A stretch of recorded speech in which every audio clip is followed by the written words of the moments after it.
Hello everyone, welcome to today's video. I'm Julie.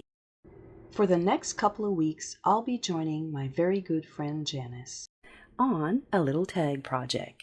We will both feature products from the current catalog and we'll also do some stash diving to create our tags for this year.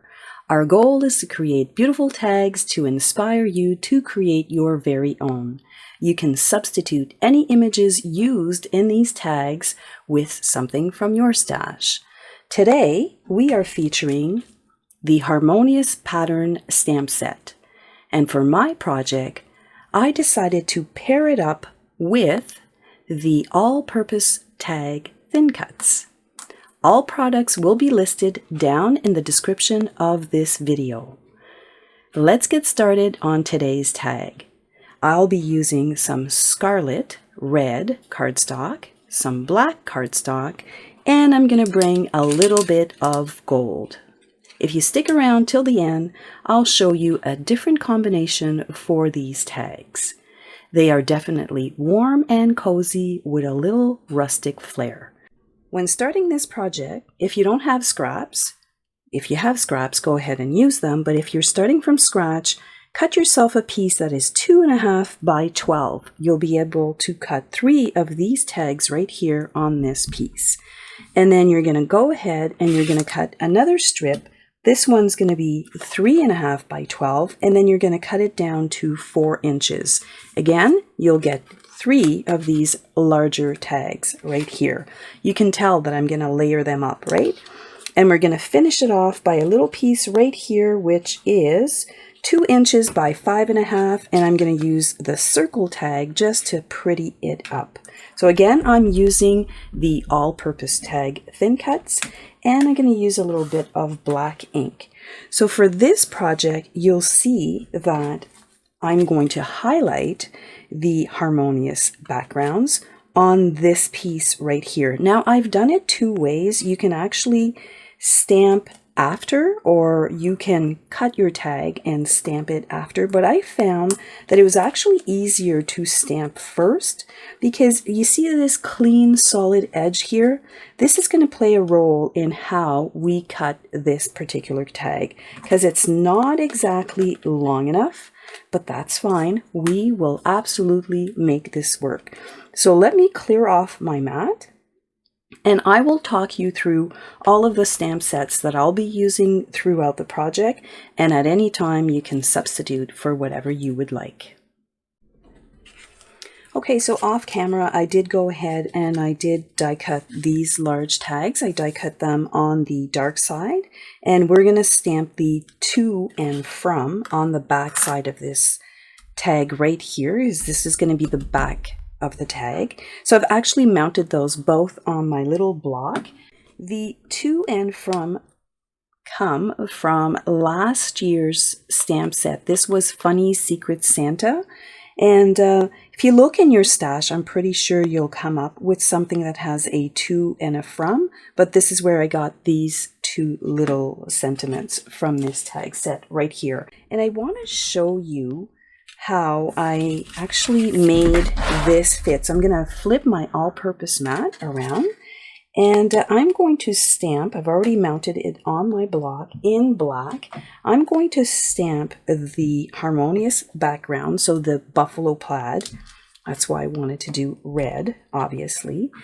And there's a solid edge on this stamp, like right here. And this one here is going to, when you stamp, I'd like for you to stamp it on the bottom because we're going to use that as a little edge for the scallop because, as I mentioned, it doesn't exactly fit, and we're going to make it work because it is too cute not to make it work. So let me just ink this up here, and then I'm going to stamp, and I am stamping on the light side of the Scarlet Cardstock. I'm just going to push that in and let it soak in.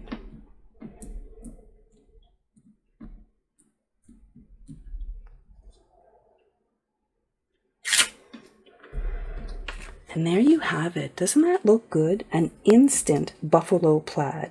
Now, what you need to do when you actually die cut this is you need to kind of line up the top with the top of this die right here.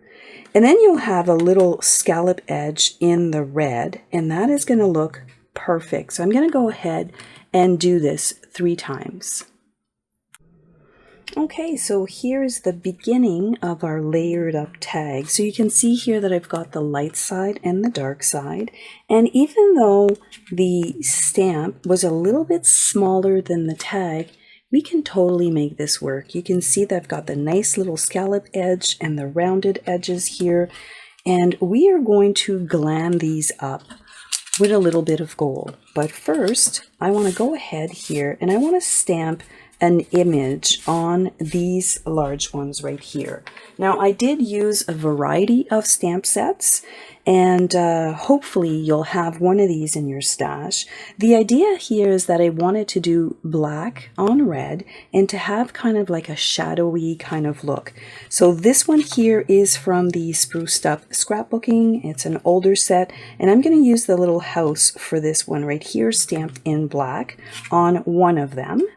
And then, because I'm going to use this one here, which actually fits perfectly on this little die right here, I'm going to use this one on all of the examples that I'm going to show with you today. I thought I'd bring in this little fawn because she is so cute, so I'm going to use that on one of these backgrounds. And then this one here is an oldie but a goodie. This was the Reindeer Crossing, and it was a stamp of the month back in 2019. So I'm going to use these ones right here and this sentiment right here. So I'm going to go ahead and I'm going to stamp these. And if you have one of these or all of these, I'm going to make one of each, but you could definitely do an assembly line and do a few of those. And then we're going to start layering them up. So I wanted to share a quick tip with you. When you stamp on colored cardstock, sometimes the black is not as vibrant. Now, if you want a really good, nice, crisp black image, I found that using archival black works really, really well. Now, it will stain your little stamp here, but other than that, I think it works really good and it is worth it. I'm just going to add a little post-it note here so that I don't mark up the back of my Versamat here, and we're going to go ahead and stamp this and you'll see what I mean. Okay, so I'm going to make sure that everything is nice and straight on here, and I am going to ink up in archival black ink. And you still want to make sure that it's nice and inked up all the way, but you will see. And I also like that I can line up and make sure that everything is straight with my post-it note right here at the back. So you still need it to let it soak into the cardstock, and I'm just kind of pushing that in.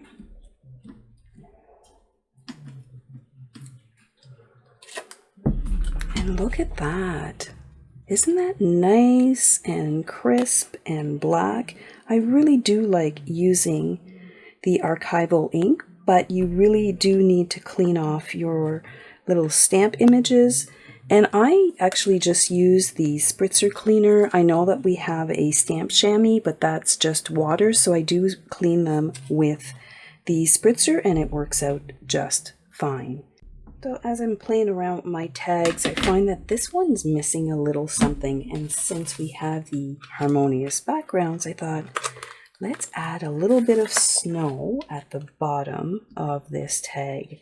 So again, I'm just going to make sure that I'm nice and straight. And I'm just going to add this pattern right here at the bottom. And I think that that's going to do the trick. Isn't that cute? Just adds just a little bit more to this tag.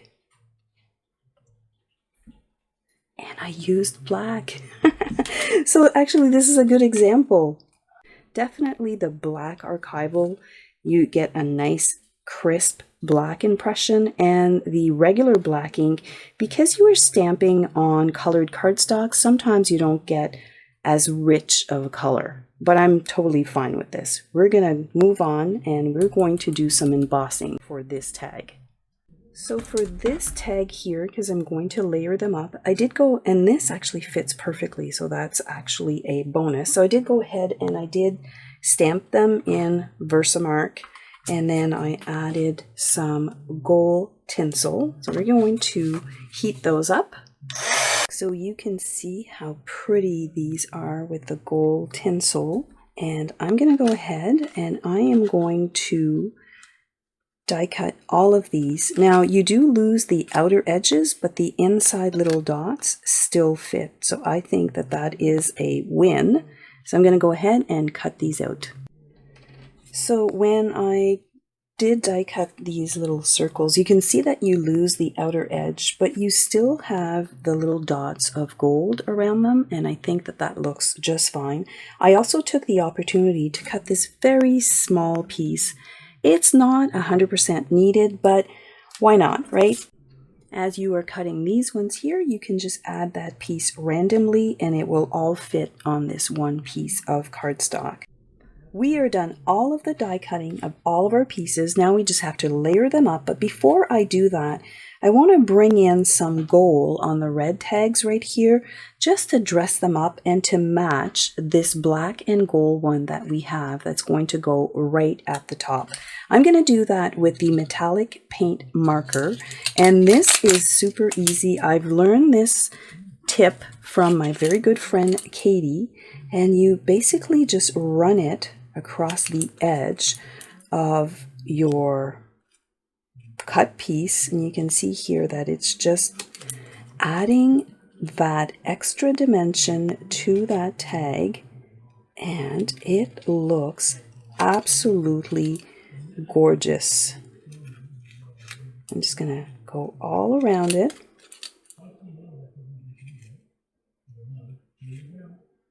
There you go.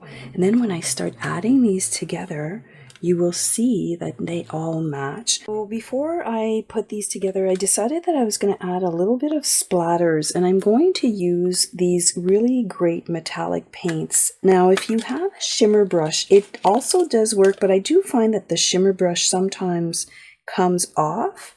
So I'm going to use this one here, and it also has like a variety of different colors in gold. So I think I'm going to use this one right here. I'm going to add a little bit of water onto the side here. I'm just going to saturate that with water. I'm going to add that inside my splatter box.